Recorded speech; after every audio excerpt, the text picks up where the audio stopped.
अस्सलाम वालेकुम। नई सोच और नई खबर के साथ मैं हूं उमर खयाम। नाज़रीन, पंजाब के 20 हलकों में ज़िमनी इंतखाबात जिसमें पाकिस्तान तहरीक इंसाफ और पाकिस्तान मुस्लिम लीग नून के दरमियान कांटे का मुकाबला मतवक्को है, तो एक तीसरी पार्टी पाकिस्तान तहरीक लब्बैक, अगर उसका तज़किरा करें तो वो भी इस मुकाबले में तहरीक इंसाफ और मुस्लिम लीग नून से पीछे नहीं है। हर हलके में, इन 20 में से तमाम हलकों में एक को छोड़कर तहरीक लब्बैक के उम्मीदवार मौजूद हैं। PP 125 जंग की नशिस्त से तहरीक लब्बैक का उम्मीदवार इलेक्शन नहीं लड़ रहा। तो आज के इस वीडियो में हम बात करेंगे कि इन हलकों में, इन 20 हलकों में तहरीक लब्बैक का किस हलके में कौन सा उम्मीदवार है, उसकी पोजीशन क्या है, क्योंकि हर हलके में तहरीक लब्बैक का एक मखसूस वोट बैंक मौजूद है और वो वोट बैंक किस उम्मीदवार की हार और जीत को में डंट डाल सकता है। आज के इस वीडियो में हम तफसीली बात करेंगे। साथ ही साथ जो एक फैसलाबाद की नशिस्त है PP 97 जिसमें अली शाही पाकिस्तान तहरीक इंसाफ के उम्मीदवार हैं, उसकी हमायत में एक बड़ी पार्टी ने उनके हक़ में बयान दिया है और उनके साथ चलने का भी उनको हमायत की यकीन दहानी भी करा दी है। अब इस यकीन दहानी के बाद PP 97 फैसलाबाद में जो अली शाही की पोजीशन है वो क्या हो जाएगी, कितना फ़ायदा होगा इस हमायत को मिलने के बाद, उसका भी हम तज़किरा करेंगे।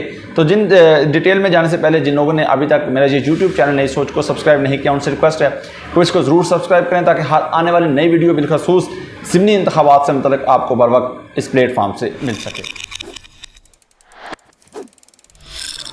जी तो नाज़रीन, हम आज के व्लॉग में बात कर रहे हैं तहरीक लब्बैक के उम्मीदवारों की इस जो ज़िमनी इंतखाबात में उनकी तरफ से सामने आए हैं।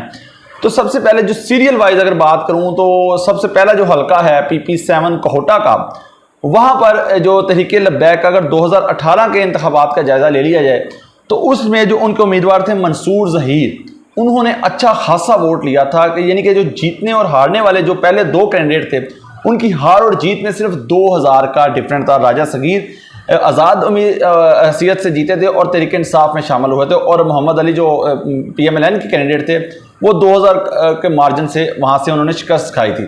जबकि तहरीक लब्बैक के वोट बैंक की बात करें तो मंसूर ज़हीर साहब ने 2018 में 15,038 वोट लिए थे। उनके इस कारकर्दगी को देखते हुए तहरीक लब्बैक की तरफ से दोबारा इस ज़िमनी इंतखाबात में मंसूर ज़हीर साहब को ही टिकट दिया गया है। अब भी उनकी जो कंपेन चल रही है वो एक स्ट्रॉन्ग कंपेन को लेकर चल रहे हैं। जिस तरह हमने PP 7 की बात की, इसी तरह PP 83 में जो तहरीक लब्बैक का कैंडिडेट था दिलदार हुसैन, उन्होंने 9,563 वोट लिए थे। जबकि जो इस हलके की दिलचस्प बात यह है कि तहरीक लब्बैक इस हलके में 2018 में चौथे नंबर पर थी वोटों के लिहाज से, जबकि पाकिस्तान तहरीक इंसाफ जिसने 2018 में इंतखाबात जीतने के बाद हुकूमत बनाई पंजाब और वफाक में, तो वो इस हलके में उनका उम्मीदवार 5वें नंबर पर आया था। तहरीक लब्बैक के उम्मीदवार ने उन्हें इस हलके में पीछे छोड़ा था। लिहाजा इस हलके में जो इस दफ़ा कैंडिडेट इलेक्शन लड़ रहा है वो चेंज किया है तहरीक लब्बैक ने, वो है ज़मुर्द अब्बास खान कादरी साहब, जो इस ज़िमनी इंतखाबात में तहरीक लब्बैक के कैंडिडेट हैं। अच्छा, PP 90 बखर की ये नशिस्त है। गोया बखर में जो तहरीक लब्बैक का इतना वोट बैंक नहीं है, क्योंकि 2018 में भी जो इनके उम्मीदवार ने वोट लिए थे वो सिर्फ 1,876 वोट लिए थे। अगर मजमूई तौर पर वोटों के लिहाज से जो बात की जाए तो इनका जो उम्मीदवार था तहरीक लब्बैक का वो 7वें नंबर पर था। लिहाजा इस दफ़ा जो पार्टी की तरफ से उस उम्मीदवार को इग्नोर किया गया है और उसकी जगह जो है वो मुफ्ती अमजद जमील साहब को जो है वो तहरीक लब्बैक का टिकट दिया गया है इस ज़िमनी इलेक्शन में। अच्छा, आगे चलते हैं जी। फैसलाबाद की ये नशिस्त बड़ा स्ट्रॉन्ग मुकाबला है। इसी हल्का में एक मजहबी जमात की तरफ से तहरीक इंसाफ के उम्मीदवार की हमायत का ऐलान किया गया था, जो गुज़श्ता रोज़ सामने आया है, क्योंकि इस हल्के में ऑलरेडी तहरीक इंसाफ की जो पोजीशन है मजबूत दिखाई दे रही है। इस ऐलान से कितना फ़ायदा होगा आगे चलकर बात करते हैं। इस हल्के में जो है वो मोहम्मद अफजल साहब थे 2018 के इंतखाबात में, तो जो उन्होंने वोट लिए थे 4,345 वोट थे। जो दूसरे हल्कों में जितना वोट था उसके नतीजे में ये बहुत कम वोट था। जबकि इस वक्त जो इनके उम्मीदवार हैं वो हैं नवीद शफ़ी, जो तहरीक लब्बैक की तरफ से इस दफ़ा इलेक्शन लड़ रहे हैं।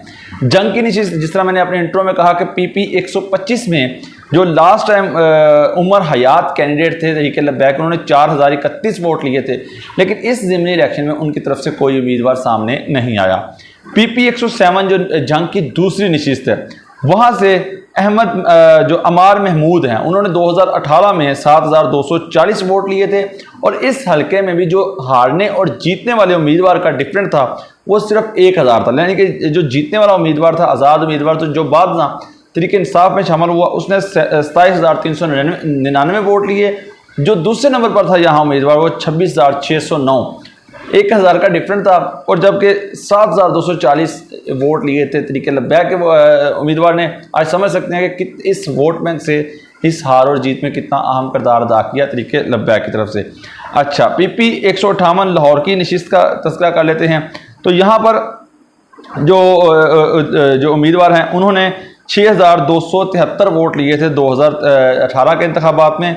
और ये भी जीतने और हारने वाले उम्मीदवार में बड़ा अहम किरदार था इस हल्के में भी, क्योंकि इस हल्के में भी 2018 में जो जीतने वाला उम्मीदवार था उन्होंने 52,299 वोट लिए थे, जबकि हारने वाले उम्मीदवार ने नून लीग के 45,228 वोट लिए थे। और इस हल्के में जो तरीके लब्बैक का वोट बैंक था वो 6,273 था। तो इस इलेक्शन में जो तरीके लब्बैक की तरफ से उम्मीदवार सामने आया है उनका नाम है मोहम्मद बिलाल।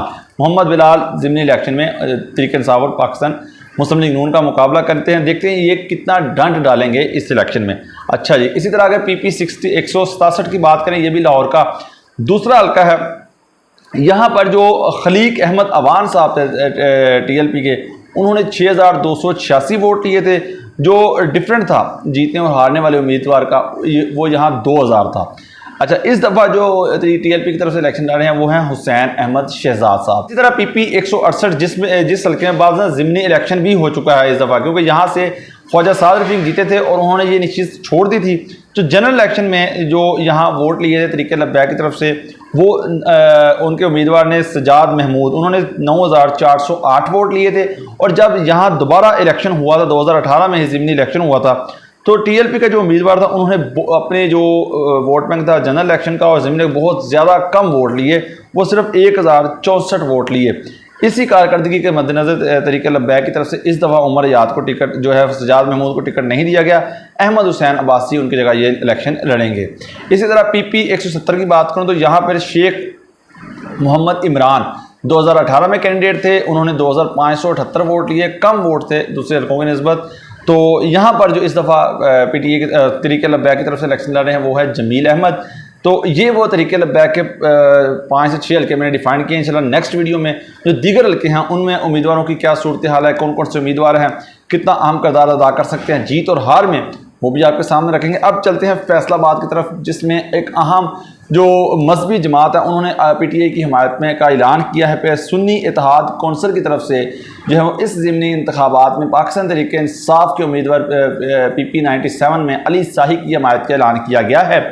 जो साहबजादा हामिद रज़ा ने कहा है कि अवाम की ताकत से जो हैं वो नोटों को मुस्तरद करेंगे, लिहाजा एक अच्छा मखसूस बैंक वोट बैंक मौजूद है इनका भी इस हल्के में, जिससे गो के PTA के उम्मीदवार को फ़ायदा होगा। जो ऑलरेडी हम देख रहे हैं इस हल्के में जो अजमल चीमा साहब हैं उनसे एक स्ट्रॉन्ग जो है वो इलेक्शन मुहिम भी चल रही है और उनके साथ एक अच्छा खासा वोट बैंक भी दिखाई दे रहा है। लोगों का गम और गुस्सा भी है अजमल चीमा क्योंकि मुनहरफ कारकुन है। और दूसरा एक अहम फैक्टर महंगाई और लोड शेडिंग का तूफ़ानी लोड शेडिंग अगर कहूँ तो गलत नहीं होगा, जिससे गर्मी में लोगों का जीना माहौल है वो भी एक फैक्टर ज़रूर असरअंदाज होगा इस ज़िमनी इंतखाबात में।